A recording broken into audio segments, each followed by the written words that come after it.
đâyប្រិមិត្តទាំងអស់គ្នាបាទពិសេសគឺទៅដល់អ្នកដែលចូលចិត្តរៀនភាសាអង់គ្លេសទាំងអស់គ្នាបាទចឹងថ្ងៃនេះលោកគ្រូនឹងបង្ហាញបន្តទៀតទាក់ទងជាមួយនឹង noun ដែលប្រើប្រាស់ជា opposition បាទឬក៏ថា opposition of noun ដែលយើងបានសិក្សាកន្លងរួចមកហើយទាក់ទងជាមួយនឹង opposition of noun ដែលប្រើប្រាស់ធ្វើជា subjective opposition បាទអញ្ចឹង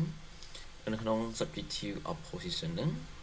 គឺវាមានពីរចំណុចណាគឺមានតាក់ទងជាមួយនឹងការប្រើប្រាស់ comma និងការមិនប្រើប្រាស់ comma បាទឬគេឲ្យឈ្មោះថា non restrictive បាទឬក៏ non essential បាទគឺកន្លែងនេះគឺយើងតម្រូវទៅប្រើ comma បាទមួយទៀតនោះគឺ restrictive ឬក៏ essential គឺមិនត្រូវប្រើ comma ទេបាទនឹងចំពោះការប្រើប្រាស់ subjective opposition បាទចឹងថ្ងៃនេះលោកគ្រូនឹងបន្តមានយើងបន្តទៀតណាបាទសូមអធិស្ឋានបាទនិយាយជាប់នេះបាទអញ្ចឹងគឺតកតងនឹង noun ដែរប៉ុន្តែនៅពេលនេះគឺត្រូវបានគេប្រើប្រាស់ធ្វើជា objective opposition of noun បាទ objective opposition of noun អញ្ចឹងលោកគ្រូធ្វើការរំលឹកឡើងវិញបន្តិចសិនទៅថាតើអ្វីទៅជាopposition ឬគេហៅថា oppositive noun បាទអ្វីទៅជា opposition of noun ឬក៏ oppositive noun បាទបើយើងបកជាភាសាខ្មែរនេះណាបកជាភាសាខ្មែរគឺមានន័យបែបនេះបាទឃើញបាទគឺមានន័យបែបនេះណាមានន័យថាគឺដាក់នៅទន្ទឹមគ្នាបាទដាក់នៅទន្ទឹមគ្នាមានន័យថាមាន noun មួយមកតបមកមាន noun មួយទៀត noun ពីរហ្នឹងនៅទន្ទឹមគ្នាឬអ្នកខ្លះគេយើងអាចបាននិយាយថាជាការពង្រីកនាមធ្វើឲ្យនាមមួយហ្នឹងវាកាន់តែធំឡើងជាងមុនបាទអញ្ចឹងយើងមើលទាំងអស់គ្នាគេថា the second noun or noun phrase that renames explains or provides extra details about the first noun បាទអញ្ចឹងអ្វីទៅជា oppositive noun គឺជាប្រភេទ noun ទី2បាទមិនមែន noun ទី1ទេបាទគឺជាប្រភេទ noun ទី2នេះគឺជា second noun បាទគឺជាប្រភេទ noun ទី2បាទ noun ទី2ហ្នឹងយ៉ាងម៉េចបាទ noun ទី2ហើយវាក៏អាចជាគេហៅថាជា noun phrase បាទ noun phrase មានថាគឺជាប្រភេទnoun ផងដែរបាទប៉ុន្តែវាជាលក្ខណៈ phrase វាជា clear ណា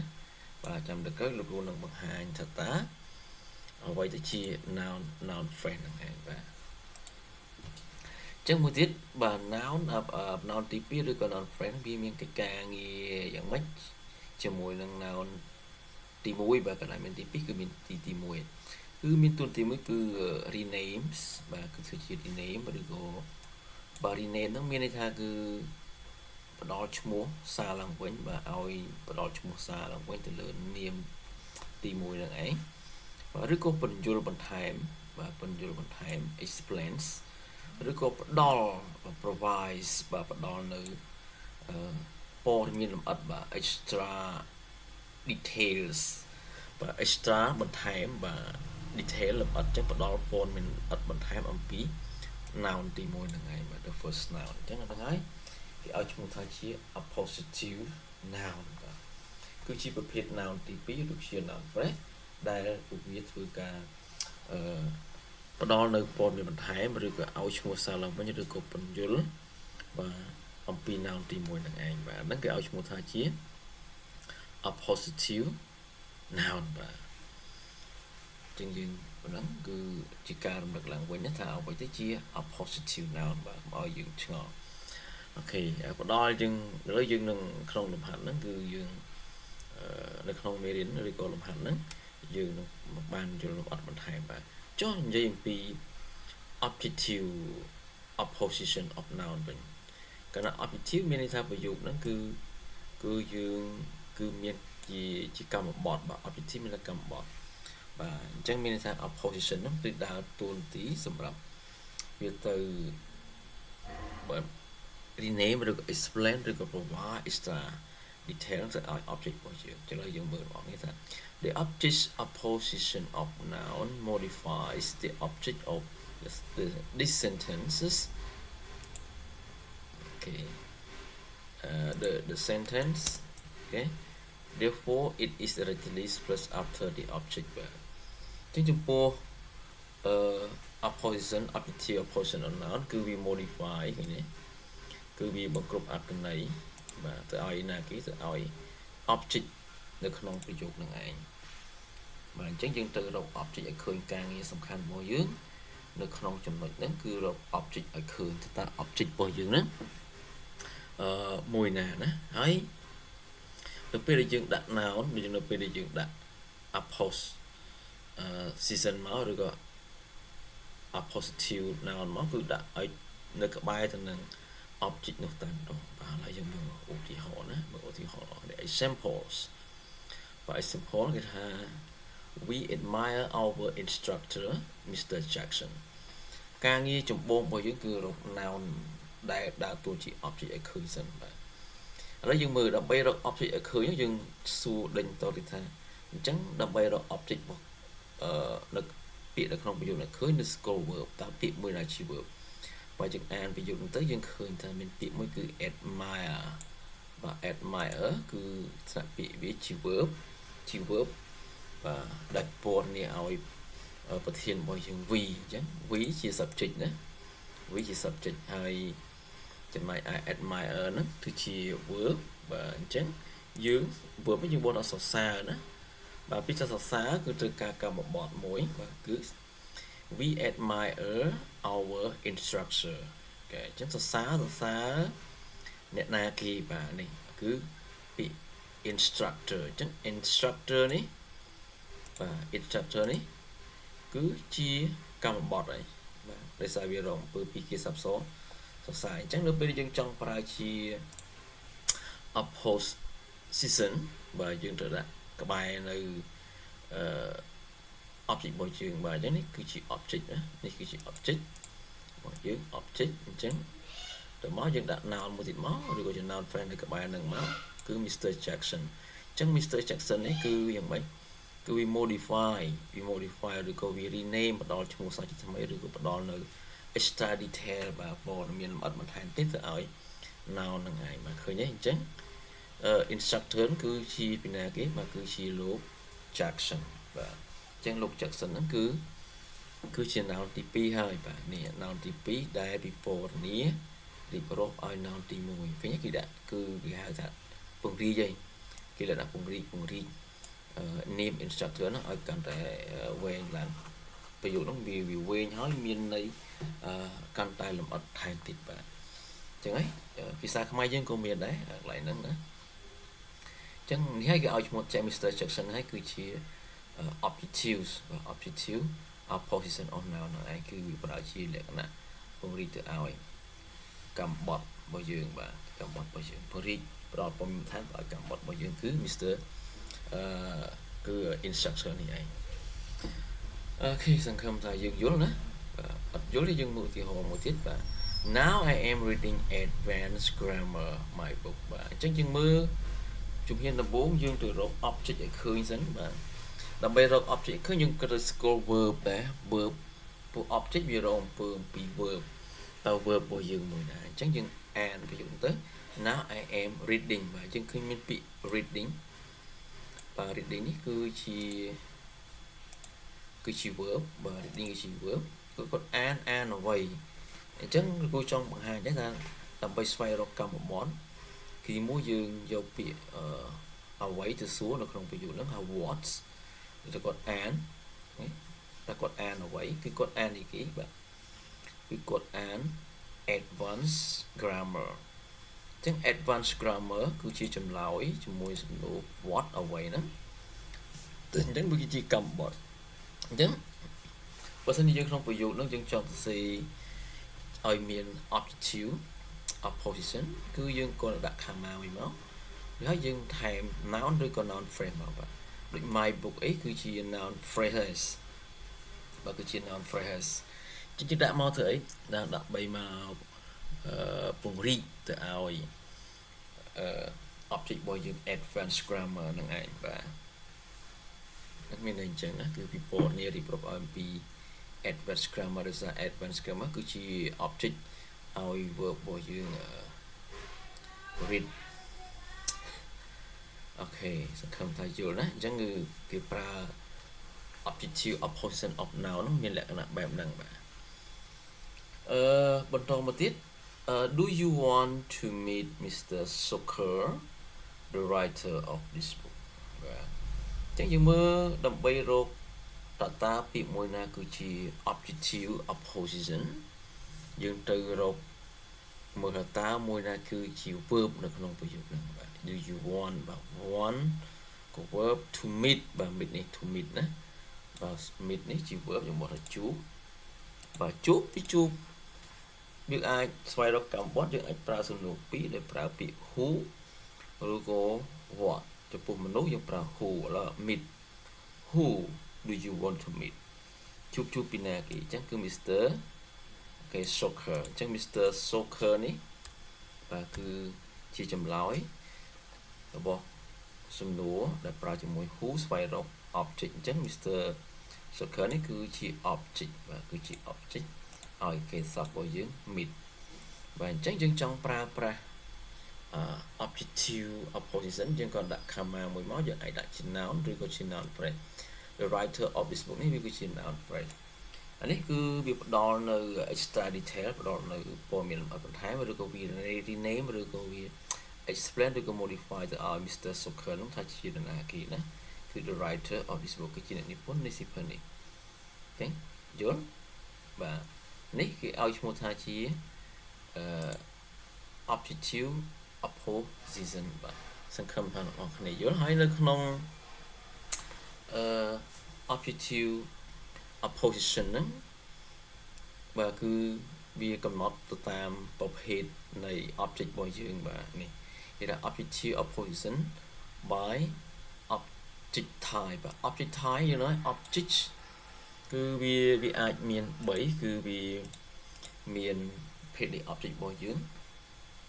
គឺទី1គឺនិយាយអំពីdirect object បាទ object របស់យើងគឺជាកម្មបត្តិផ្ទាល់ដែលហ្នឹងគឺ direct object កម្មបត្តិផ្ទាល់បាទទី2គឺយើងនិយាយអំពីកម្មបត្តិមិនផ្ទាល់បាទប្រភេទ object ទី3គឺទាក់ទងជាមួយនឹងobject ឲ្យ preposition បាទអញ្ចឹងលោកគ្រូនឹងបង្ហាញនៅចំណុចនីមួយៗទាំងអស់ហ្នឹងថាតើតាមប្រភេទនៃ object របស់យើង object type របស់យើងជា direct object យ៉ាងម៉េចអញ្ចឹងនៅក្នុង opposition ដូចគ្នាដែរគេដាក់ថា opposition to a direct object គឺមានន័យថាគឺយើងប្រើប្រាស់ការពង្រីក noun ទៅលើកម្មបត្តិមិនកម្មបត្តិផ្ទាល់របស់យើងដែលគេឲ្យឈ្មោះថា opposition to a direct object អញ្ចឹងនៅក្នុងហ្នឹងយើងត្រូវរកឲ្យឃើញតើពាក្យមួយណាជាកម្មបត្តិផ្ទាល់ហើយយើងដាក់ comma មកដាក់នាមឬក៏ noun ឬក៏ noun phrase នៅក្បែរហ្នឹងទៅបាទ noun ឬក៏ noun phrase នោះនឹងខ្លះទៅជា opposition ទៅឲ្យ direct object របស់យើងតែម្ដងឥឡូវនេះគេប្រាប់ពីយើងដែរ here the oppositive បាទ the oppositive នេះគឺសំដៅទៅលើ opposition to a direct object គឺវា rename គឺនេះវា rename មានតែគឺយើង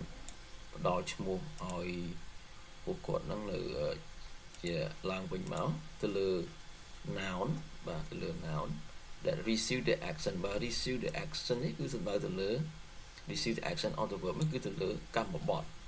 ព្រោះកម្មបត្តិគឺវារងអំពើនៃកិរិយាសព្ទបាទពាក្យថា receive receiving the action of the verb នោះគឺសំដៅទៅលើកម្មបត្តិហ្នឹងឯងបាទទៅលើកម្មបត្តិអញ្ចឹងអ្នកនរគ្នាទៅរកឲ្យឃើញនៅក្នុងកម្មបត្តិហ្នឹងអញ្ចឹងការងារសំខាន់គឺនឹងទៅរកកម្មបត្តិឲ្យឃើញបើរកកម្មបត្តិមិនឃើញទេយើងមិនអាចសរសេរដោយប្រើជា opposition នោះបានទេបាទអត់សរសេរអត់បានយើងអត់ស្គាល់ផងយើងអត់ស្គាល់កន្លែងថាគឺជា direct object ផងហើយដើម្បីស្វែងរក direct object គឺយើងបានដឹងហើយគូថាបានប្រើនៅចំណុចសំណួរ2គឺយកពាក្យ who ហើយនិង what bọc số nó what គឺសម្រាប់ទៅលើវត្ថុបាទមិនឯ who ទៅលើសត្វបាទនោះ who ទៅលើមនុស្ស what ហ្នឹងគឺសម្រាប់ទៅលើវត្ថុឬក៏សត្វបាទអញ្ចឹងយើងមើលនៅក្នុងឧទាហរណ៍មួយគេថា we visited Phnom Penh the vibrant capital of Cambodia ឃើញទេគេថា we visited Phnom Penh the vibrant capital of Cambodia អញ្ចឹងយើងទៅរក object ឲ្យឃើញបាទអញ្ចឹងរកឲ្យឃើញណាអញ្ចឹងយើងមើលប្រយោគដើម្បីរក object ឲ្យឃើញបន្តទៀតនោះយើងទៅមើល verb របស់យើងសិនអញ្ចឹង verb របស់យើងគឺ visited visited ណា visited អញ្ចឹងយើងទៅរកតើពាក្យមួយណារងអំពើពីគេស័ព្ទ visit អញ្ចឹងដើម្បីរកអំពើវាបានថា what we visited គឺ visit គេគឺភ្នំពេញអញ្ចឹងពាក្យថាភ្នំពេញគឺវាជាកម្មបត្តិវារងអំពើពីគេស័ព្ទមួយគឺ visit receiving the action of the verb អញ្ចឹងពាក្យថាភ្នំពេញហ្នឹងគឺវាជា receiving the action of the verb verb របស់យើងគឺ visit អញ្ចឹងយើងចង់ប្រើជាយើងចង់ពិពណ៌នាឲ្យពង្រីកភ្នំពេញនឹងឲ្យកាន់តែមានន័យលម្អិតបន្ថែមទៀតនោះយើងដាក់មក the vibrant capital of Cambodia មានថាគឺជារាជធានីនៃប្រទេសកម្ពុជាគឺជារាជធានីដែលសំខាន់នៃប្រទេសកម្ពុជាអញ្ចឹង vibrant ហ្នឹងសំខាន់មកគេដាក់ comma អញ្ចឹងមកអញ្ចឹងអានេះណាអានេះnoun phrase នេះវាគឺជា opposition to a direct object ហើយឃើញទេដោយសារវាដោយសារ opposition គឺវាធ្វើការពង្រីកទៅឲ្យobject ដែលជា direct object របស់យើងនៅក្នុងប្រយោគហ្នឹងសង្ឃឹមថាយល់នេះគឺប្រយោគរបស់ direct object របស់យើងគឺពី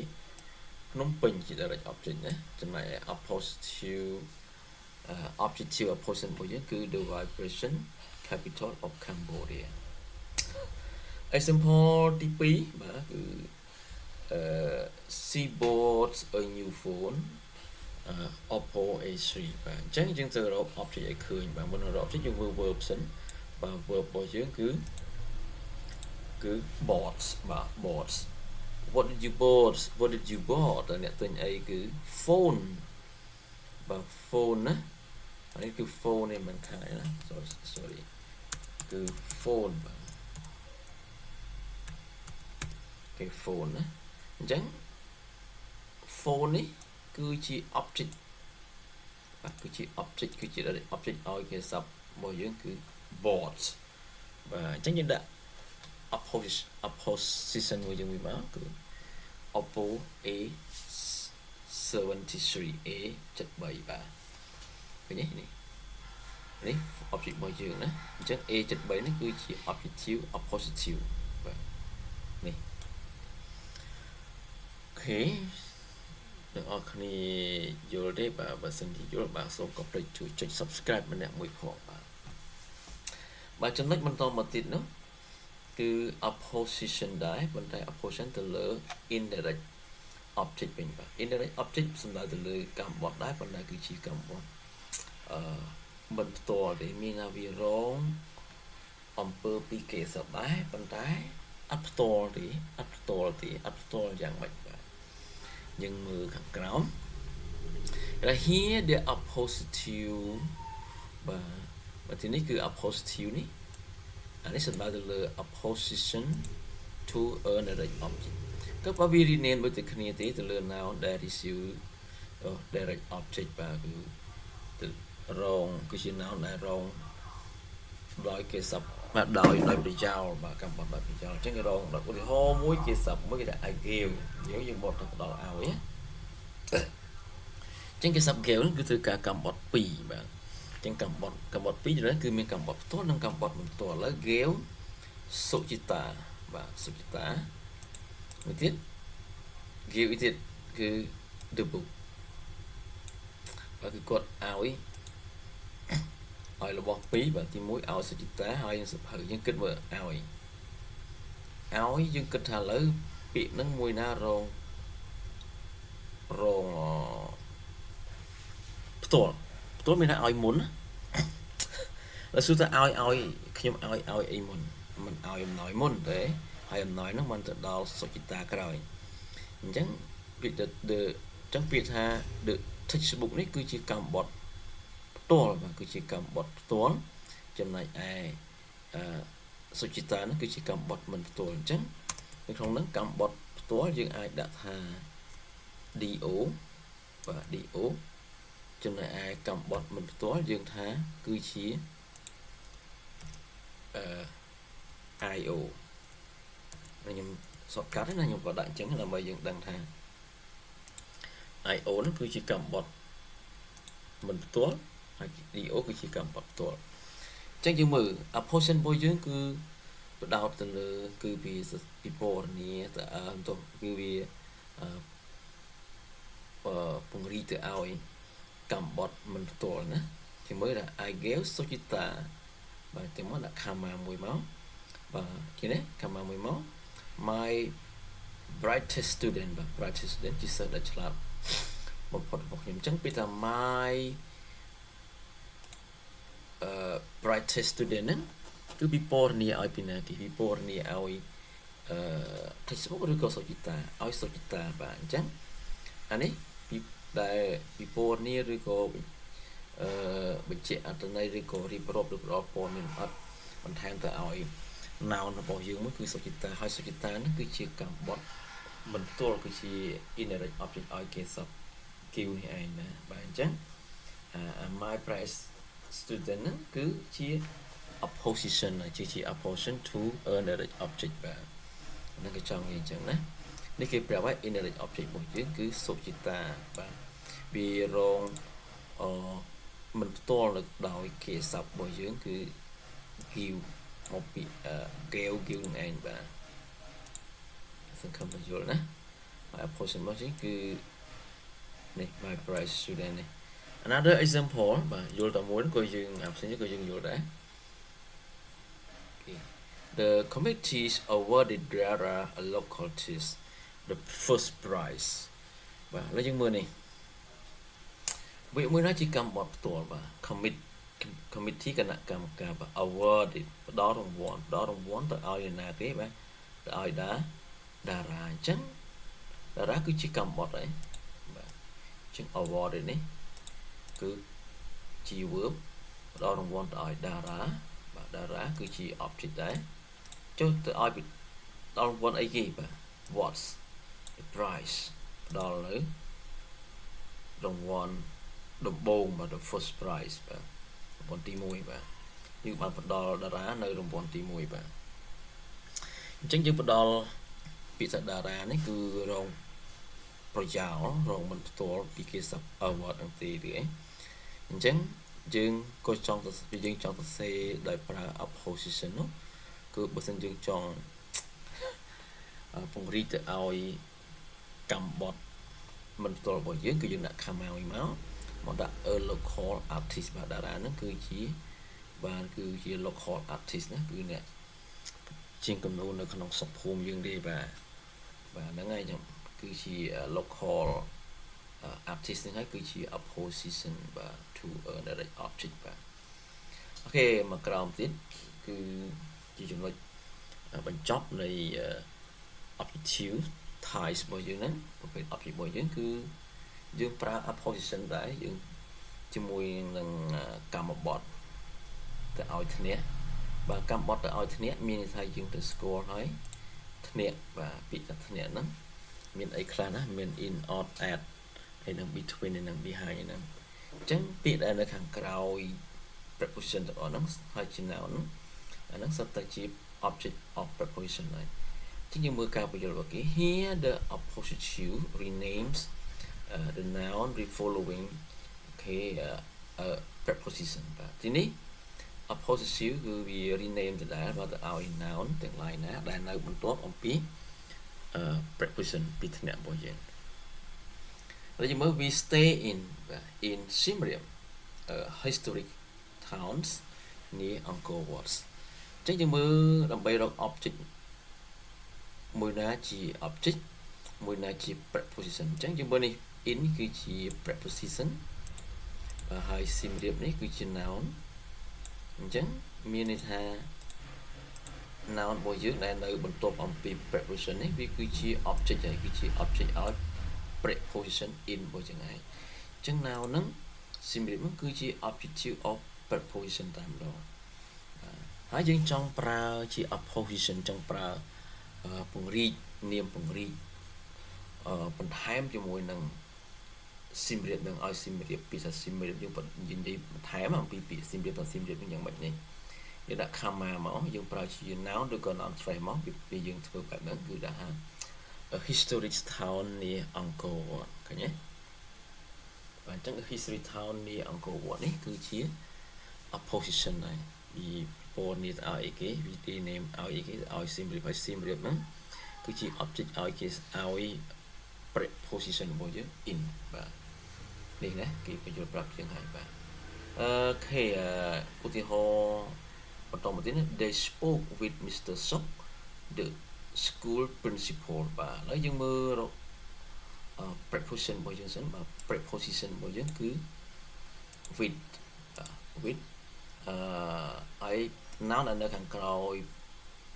preposition របស់យើង with នោះគឺMr. Sok បាទអញ្ចឹង Mr. Sok គឺជាកម្មបត្តិឲ្យ preposition របស់យើង with អញ្ចឹងយើងចង់ពិពណ៌នាពង្រីកនាមបន្ថែមជាមួយនឹង Mr. Sok ហ្នឹងយើងដាក់ comma មួយមកដាក់ថា the school principal បាទ the school principal នេះគឺជា noun phrase ដែលយើងប្រើដើម្បីពិពណ៌នាបន្ថែមទៅឲ្យ object របស់យើងដែលជា object of preposition with របស់យើងអញ្ចឹង the school principal នេះបាទគឺជា opposition ដែលវាពង្រីកបាទនាម